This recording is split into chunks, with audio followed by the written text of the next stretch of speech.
Hi there. Welcome back to section 2.4, the chain rule. We're going to do our second video here, which again doesn't divide perfectly along these learning objectives, but we will certainly be using the chain rule to find and apply derivatives, so maybe that we'll just pretend it's that second learning objective there.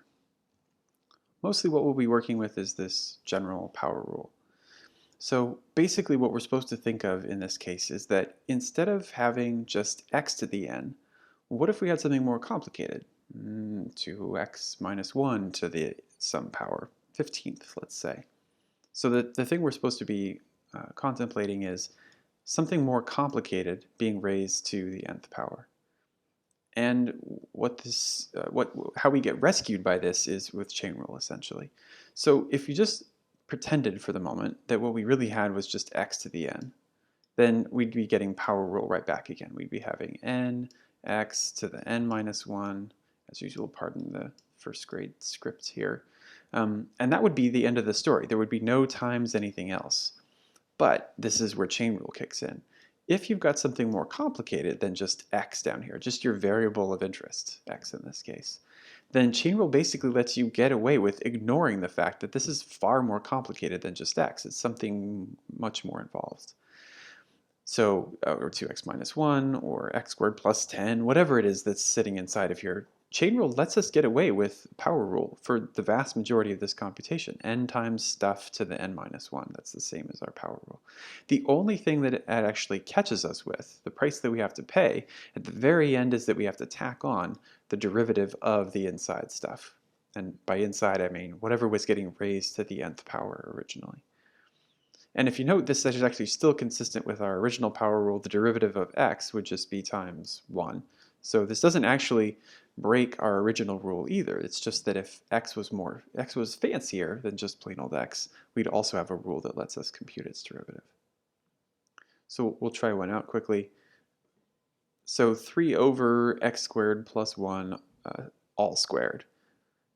That doesn't initially look like it fits this description. I'll go back to the general power rule for just a second. It doesn't look like stuff to the nth power right off the bat. However, if we remember our rules for exponents, we could rewrite this entire denominator piece as x squared plus 1 to the negative 2. This 3 is still sitting out in front. It was in the numerator, so it's still sitting in the numerator. And then here's what power rule lets us do. Well, power rule and chain rule together. So basically, here's a complicated thing that's kind of annoying me. I realized that if this was just 3x to the negative 2, that basically I could ignore this, that I could just bring this power down and reduce its exponent by 1 and we would be done. And we almost get to do this, surprisingly. The only thing we have to work with is remembering that this stuff inside has to be dealt with by the very end. But the general power rule says, yeah, basically just ignore this stuff in red for the moment. We could just pretend that all this stuff here is plain old x. We know it's not, but in the short run, we're going to get away with it. So we do power rule. The negative 2 comes down, multiplied by what was already out there. So we get negative 6 out in front. Exponents decreased by 1, so down from negative 2 to negative 3. And then it's not till the very end of all that computation that we finally see anything new.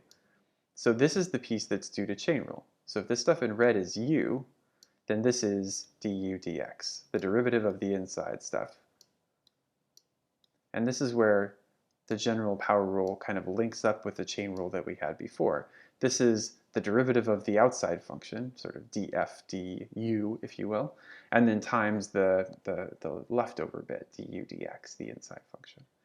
So all of our power rule stuff basically gets to sit the way it is, and then we just have to multiply by this derivative by the time we're done. But we know how to do that. Derivative of x squared plus 1 is just 2x. And now we have a rate of change for this relatively complicated thing without doing much new. We just had to calculate one extra derivative that chain rule informed us was necessary. And then with a little bit of simplification, we could put negative 6 and 2x together to get negative 12x on top, and we could drop this all down in the bottom. But this is just fluff. This is icing on the cake. This right up here is a conclusion where all the derivatives have been computed. So that should be fine unless somebody told us simplify your answer for sure. So let's try a word problem with this. So productivity for Some product is that. So what we're getting out of this, the productivity in this case is defined as items produced each day. And then W is the number of worker days. So instead of worker hours, we're doing worker days just to make the units a little bit bigger. But well, the numbers smaller but represent larger values. So the thing we're supposed to figure out is at what rate is productivity changing when 5 worker days are dedicated to production. So as usual, we take these words and try to turn them into something mathy. So at what rate is productivity changing? That's going to be our derivative. And then when 5 worker days are dedicated to production, well, okay, so the only catch there is that we're supposed to be getting input, and there's not actually, it seems like we might be concerned about the actual units here, but 5 worker days is exactly what we were given, so we don't have to do any conversion or anything. So when 5 worker days are dedicated to this, it's just telling us that W is equal to 5. So nothing crazy there. So this feels very much like a problem that we would have done in the last couple of sections, 2.3, 2.2, or even 2.1 maybe, until we get to the actual computation. So we need p prime of 5, just making that statement concise. So we'll find the first derivative. And here's the issue. What we've got fits a form, but it looks like some complicated stuff to the 1/2 power. And this is just using the fact that the square root of something is that quantity raised to the 1/2 power. And we see, okay, look, it's in the form stuff to the nth power, which almost looks like power rule, but this isn't quite plain old x. So instead it's this notion of this general power rule, which involves the chain rule. So before this section, we would not have been able to compute the derivative of this thing effectively. Okay, so that's our task. First, find the derivative function, marginal productivity, if you will. So this looks like, okay, we're supposed to treat, just like in that quick example, we're supposed to treat all the stuff inside here as though it were just fixed for the moment, as though it were W in this case. So W to the 1/2 power, its derivative is 1/2 times, sort of ignore that for a sec, power goes down by 1, 1/2 minus 1 is negative 1/2. And then finally chain rule makes us do something interesting. It makes us tack on the derivative of the stuff we were ignoring inside of this. So the reason I keep explicitly identifying the inside part of this is because we need to take the derivative of that boxed quantity before we're done. And then we multiply that to the expression we already had. So chaining it on, if you will, hence the name chain rule. Okay, so this is all done. This is just gonna, have some juice or something while we finish this off. We've got one more derivative to accomplish, but this is just regular old power rule. So 2 comes down, 6W, derivative of 30W is 30. And even if you get overzealous here and you say, well, let's look, what if I hadn't noticed that this was just W? What if I thought it was something more complicated and we did chain rule again?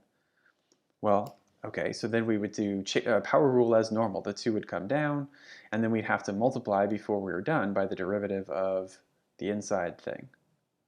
Well, okay, the inside thing isn't terribly complicated in this case, but it also doesn't spoil our answer at all, because multiplying by the derivative of that per chain rule would just multiply by 1.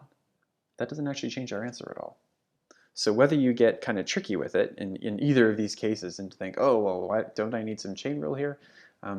It doesn't actually matter in those instances because the derivative of just the variable by itself is going to tack on times 1. That's not actually going to make your answer any different.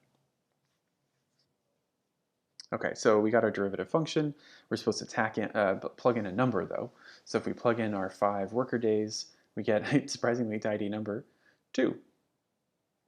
So that's our find piece of this. We're also supposed to, as always, interpret.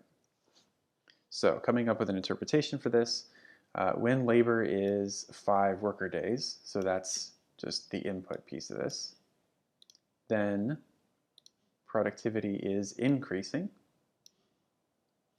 And the increasing part of this is due to the fact that we're talking about p prime. So the original function was productivity, p prime is a rate of change in productivity.